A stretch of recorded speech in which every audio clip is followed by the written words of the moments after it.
অবস্থায় এই মুমূর্ষু অবস্থায় শিক্ষককে হাসপাতালে নিয়ে যাওয়া হচ্ছে। কি হয়েছে ওনার? বাইরে পুলিশ মারছে, শিক্ষক খুব লাঠি চার্জ করছে পুলিশ। এখানে বাড়ি মারছে, বয়স্ক মানুষ তো, এই জন্য সে আরো অসুস্থ হয়ে পড়ছে বেশি। এইখানে বাড়ি দুইটা বাড়ি পড়ছে, তার মাথায় একটা বাড়ি পড়ছে, এই জন্য সে দাঁড়া করতে পারতেছে না। পিজি হাসপাতাল নিয়ে যায়, পিজি হাসপাতাল। কিন্তু শিক্ষক যারা আসলে এই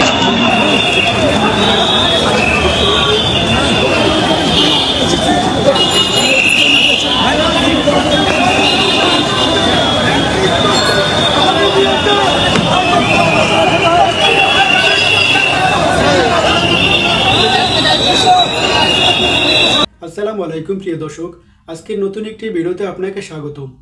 আজকে সারাদিনে ঘটে যাওয়া কিছু গুরুত্বপূর্ণ সর্বশেষ আপডেট খবর নিয়ে হাজির হয়েছি, যেটা ভিডিও শুরুতেই কিছু অংশবিশেষ দেখানো হয়েছে। তাই বলবো না টেনে সম্পূর্ণ ভিডিওটি দেখবেন, তাহলে আজকের বিষয়টি বুঝতে পারবেন। তো চলুন দর্শক, দেরি না করে সম্পূর্ণ ভিডিওটি দেখে আসি। তার আগে আপনাদের কাছে ছোট্ট একটি অনুরোধ, আপনি যদি প্রতি মুহূর্তের আপডেট খবর দেখতে পছন্দ করেন তাহলে আমাদের চ্যানেলটি সাবস্ক্রাইব করে পাশে থাকা বেল বাটনটি অন করে দিবেন, তাহলে প্রতি মুহূর্তের আপডেটের নোটিফিকেশন আপনার কাছে পৌঁছে যাবে। তো চলুন দর্শক, ভিডিওতে একটা লাইক দিয়ে সম্পূর্ণ ভিডিওটি দেখে আসি।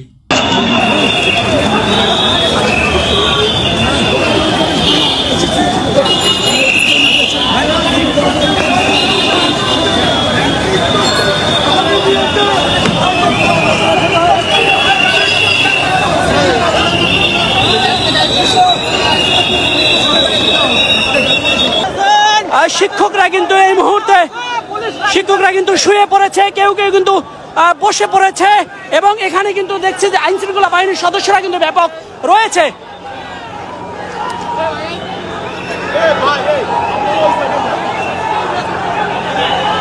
আপনারা দেখতে পাচ্ছেন যে পুলিশরা কিন্তু এই মুহূর্তে আবারও লাঠিচার্জ করার মুহূর্তে কিন্তু আমরা দেখতে পাচ্ছি লাঠিচার্জ করছে, এবং আপনারা যদি লক্ষ্য করেন তাহলে দেখতে পাচ্ছেন সবাই কিন্তু শুয়ে পড়ছে। মারুক কাটুক, তাদের বক্তব্য মারুক কাটুক যাই হোক এখানে শুয়ে থাকবে, এমনটা কিন্তু তারা বলছে।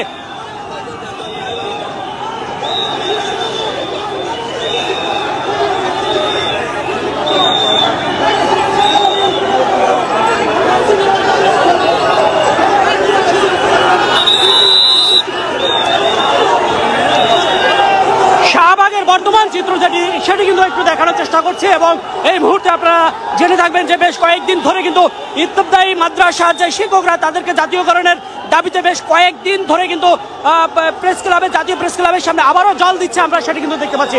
প্রেস ক্লাবের সামনে অনশন নিয়েছিল, এবং শেষ মুহূর্তে আজ কয়েকদিন পরে কিন্তু আজ তারা প্রধান উপদেষ্টার বাসভবনের অভিমুখে কিন্তু তারা যাওয়ার জন্য চেষ্টা করছে। এক পর্যায়ে কিন্তু পুলিশের লাঠিচার্জ থেকে শুরু করে জল কামান সেটি কিন্তু সর্বোচ্চ দেওয়া হচ্ছে, এবং এই শিক্ষকরাও কিন্তু তারা এগিয়ে যাওয়ার জন্য কিন্তু প্রস্তুত রয়েছে। অন্যদিকে কিন্তু আমরা দেখছি যে শিক্ষকরা শুয়ে পড়ছে, এবং নারী শিক্ষকরাও কিন্তু রয়েছে। ব্যাপক জল মারা হচ্ছে, জলের স্পিড সেটি কিন্তু আমরা লক্ষ্য করতে পেরেছি।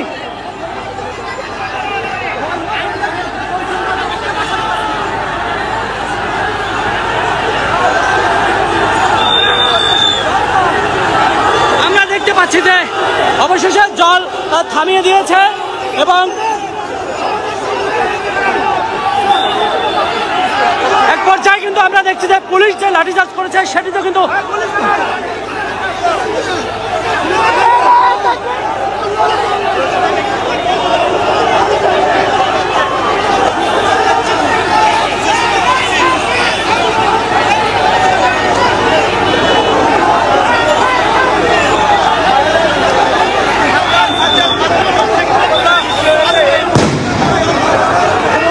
সাউন্ড গ্রেনেড কিন্তু ছুটছে, তারপরে কিন্তু শিক্ষকরা ছত্রভঙ্গ হচ্ছে না।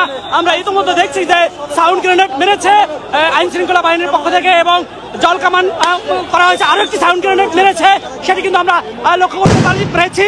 এবং এই মুহূর্তে পুলিশের যে পদক্ষেপ সেটি কিন্তু আমরা দেখতে পাচ্ছি, পুলিশ কিন্তু আবার এগিয়ে যাচ্ছে, অর্থাৎ আইন শৃঙ্খলা বাহিনীর সদস্যরা। আমরা দেখছি যে নারী শিক্ষকরাও কিন্তু হাত জোর করছে, তাদের যে বক্তব্য, তারা বলছে যে আমরা পেটের দায়ে কিন্তু এখানে আসছি, এবং আমরা চাকরি করছি, জাতীয়করণ কেন করা হবে না সেসব উল্লেখ করে কিন্তু এই মুহূর্তে কিন্তু আমরা দেখছি যে সর্বশেষ যেটি দেখতে পাচ্ছি যে সাউন্ড গ্রেনেড মারার পরে কিন্তু খুব আতঙ্ক তৈরি হয়েছে শিক্ষকদের মাঝে এবং তারা কিন্তু এক পর্যায়ে আরেকটু দূরে সরে গিয়ে কিন্তু দাঁড়িয়েছে। অর্থাৎ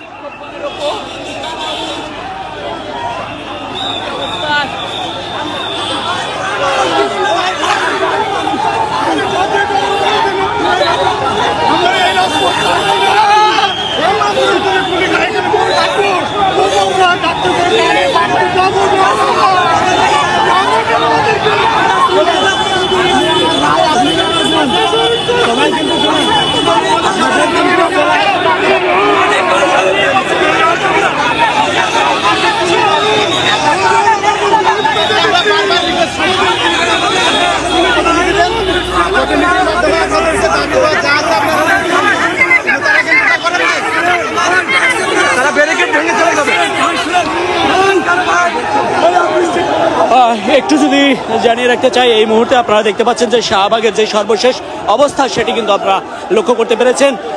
বেশ কয়েকজন কিন্তু আহত হয়েছে বলছে, পিটিয়েছে পুলিশ, সেটি কিন্তু আমরা একটু দেখানোর চেষ্টা করছি।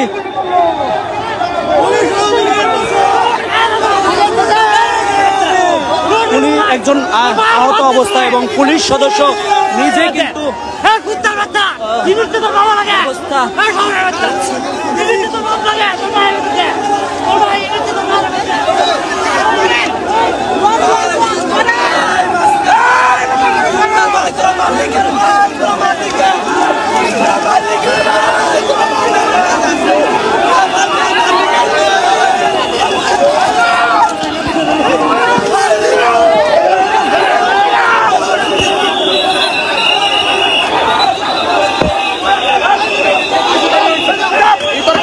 একজন কিন্তু একেবারে পুরো বেহুশ হয়ে গিয়েছে।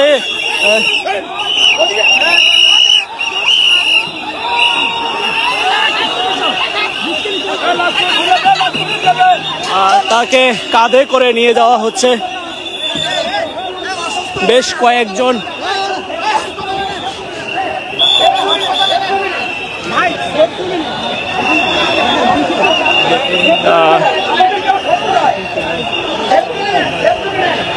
আপনারা দেখতে পাচ্ছেন এই মুহূর্তে যদি লক্ষ্য করেন তাহলে দেখতে পাচ্ছেন যে পুলিশের অ্যাকশনের পরে কিন্তু বেশ কয়েকজন আহত বা হুশ হারিয়ে ফেলছে, অর্থাৎ সেন্সলেস হয়ে গেছে, সেটি কিন্তু আমরা লক্ষ্য করতে পেরেছি। এবং শিক্ষকরা অবশেষে কিন্তু আমরা দেখতে পাচ্ছি আরেকজনকে কাঁধে তুলে নিয়ে আসছে এবং আইনশৃঙ্খলা বাহিনীর সদস্যরাও কিন্তু তাদেরকে নিয়ে আসছে, সেটি কিন্তু লক্ষ্য করতে পারছি।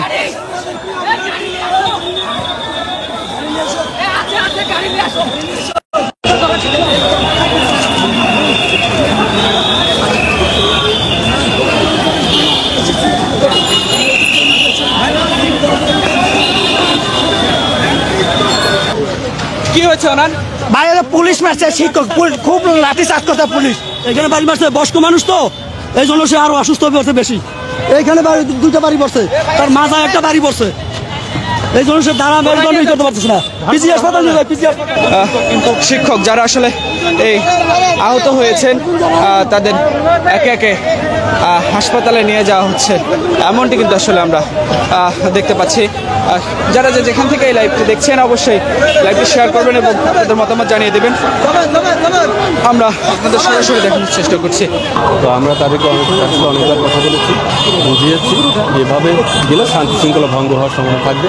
তো অনেক বোঝানো তার প্রতিনিধি পাঠানো গিয়ে কথা বলবেন। তো এইভাবে কমিটমেন্ট তারা দিয়েছিল যে ব্যারিকেড ওই পিছনে তারা যাবে না, শান্তিপূর্ণভাবে থাকবে। কিন্তু আপনি নিজেরা দেখলেন তারা এসে কীভাবে, যে আমি সামনে ছিলাম, আমি ওসি সাহেব, আমার এসি রোমার সবাই তাকে নিবৃত্ত করার চেষ্টা করেছি। আমাদের ধাক্কা দিয়ে, নিজেও আমাকে ধাক্কা দিয়ে তারা ব্যারিকেড ভেঙে ওইদিকে চলে যায় প্রায় 100 জন লোক। ওকে থামানোর জন্য আমরা ওয়াটার তাদের ডিসপার্স করার জন্য, শান্তি শৃঙ্খলা বজায় রাখার জন্য আমরা তার উপর পানি ছিটিয়েছি। আমরা আমাদের কি বলবো, লাঠি চার্জ এবং আমাদেরকে জল কামান দেওয়া হয়েছে এবং বুলেট মারা হয়েছে। আমরা আছি ন্যায্য দাবির জন্য, স্মারকলিপি দেওয়ার জন্য প্রধান উপদেষ্টা বরাবর আসছি। আমরা কোনো বিশৃঙ্খলা সৃষ্টি করতে আসি নাই, কিন্তু আমরা পুলিশের অনুরোধ করছি ভাই, আমরা কোনো বিশৃঙ্খলা করবো না। আমরা জাস্ট আমরা প্রধান উপদেষ্টার কাছে স্মারকলিপি দিব। আজকে আমাদের সাথে অসৎ আচরণ করার জন্য আসি নাই, কিন্তু তারপর আমাদেরকে জল কামান দেওয়া হলো, তারপরে লাঠি চার্জ করা হলো। আমাদেরকে কেন লাঠি চার্জ করা হলো? এর জবাব চাই, এর জবাব চাই। আমাদের অধিকার কেটে ন্যায্য না, কেন আমাদেরকে লাঠি চার্জ করলো? এর জবাব আমরা চাই, আমরা জবাব চাই। এই মুহূর্তে পুলিশ আমাদেরকে যেটা প্রস্তাব দিচ্ছে তা হলো আমাদের একটা 10 সদস্যের প্রতিনিধি টিম প্রধান উপদেষ্টার কার্যালয়ে ডেকেছে, মূলত সে বিষয়ে কথোপকথন হইতেছে। তারা ডেকেছে নাকি আপনারা প্রস্তাব দিয়েছে? না, তারা ডেকেছে, তবে হ্যাঁ 10 সদস্য, তবে সেটা ডেকেছে। এর পূর্বে শিক্ষকদের উপরে টর্চার হয়েছে, আমার শিক্ষকদেরকে লাঠিপেটা করা হয়েছে, শিক্ষকদেরকে জল কামান দিয়ে পানি মারা হয়েছে, আমার শিক্ষকদের মাঝে দুইটা সাউন্ড গ্রেনেড মারা হয়েছে ভীতি প্রদর্শন করার জন্য। তো এটা নিন্দাজনক, কারণ এখানে যারা পদযাত্রা করছিল কেউ উচ্ছৃঙ্খল না, প্রত্যেকেই এডুকেটেড পারসন। প্রধান উপদেষ্টার বিষয়ে আপনারা কি এখন যাবেন? আপনারা কি সিদ্ধান্ত নিলেন? অবশ্যই আমরা যাব। প্রধান উপদেষ্টা যেহেতু আমাদেরকে ডেকেছেন, আর ওখানে আমাদের প্রতিনিধি যাওয়ার জন্য প্রস্তুতিও চলছে। কয়জন যাবেন আপনারা? 10 সদস্যের একটা প্রতিনিধি টিম চেয়েছে, আমাদের তালিকা ছিল 15 জনের। তো এর ভিতরে আবার কয়েকজন টর্চারিংয়ের কারণে অসুস্থ হয়েছে, যেমন আমার সদস্য সচিব, আন্দোলন বাস্তবায়ন কমিটির সদস্য সচিব মাওলানা আলামিন ভাই, তিনিও অসুস্থ হয়ে পড়েছেন, তাকেও মেডিকেলে নেওয়া হয়েছে, যার কারণে আমাদের একটু বিলম্ব হচ্ছে। যেহেতু তাকে আহ্বায়ক মাওলানা শামসুল আলম ভাই তিনি সাথে করে নিয়ে বঙ্গবন্ধু মেডিকেল কলেজে গিয়েছেন, যার কারণে আমাদের এই 10 সদস্যের যে প্রতিনিধি টিম এটা প্রস্তুত করে দিতে একটু সময় লেগেছে। তো অলরেডি প্রস্তুত হয়ে গেছে, কিছুক্ষণের ভিতরে আমরা প্রধান উপদেষ্টার কার্যালয়ে। জাতীয়করণের দাবিটা আসলে কতদিন ধরে আপনাদের চলছে? এই জাতীয়করণের এই দাবিটা মূলত এর সূচনা জন্ম হয়েছে 1984 থেকে। এরশাদ সরকারের আমলে তিনি জাতীয়করণ মৌখিক ঘোষণা দিয়েছিলেন, কিন্তু কোনো সিগনেচার বা কোনো পরিপত্র না করার কারণে মূলত জাতীয়করণ থেকেই স্বতন্ত্র ইবতেদায়ী মাদ্রাসাগুলো বঞ্চিত হয়ে যায়। 1994 সালে রেজিস্টার্ড প্রাইমারি, এই রেজিস্টার্ড প্রাইমারি এবং স্বতন্ত্র ইবতেদায়ী মাদ্রাসা একই পরিপত্রে 500 টাকা অনুদানভুক্ত হয় সরকারের, কিন্তু এই প্রাইমারিগুলো দেখা যায় ভাতা বৃদ্ধি করতে করতে, অনুদান বৃদ্ধি করতে করতে 2013 সালে এসে 26,193টি প্রতিষ্ঠান সরকারিকরণ করা হয়।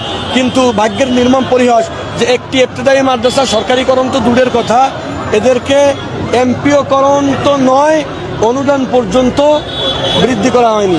বর্তমানে এই 26,000 প্রাইমারি জাতীয়করণ হলেও 18,000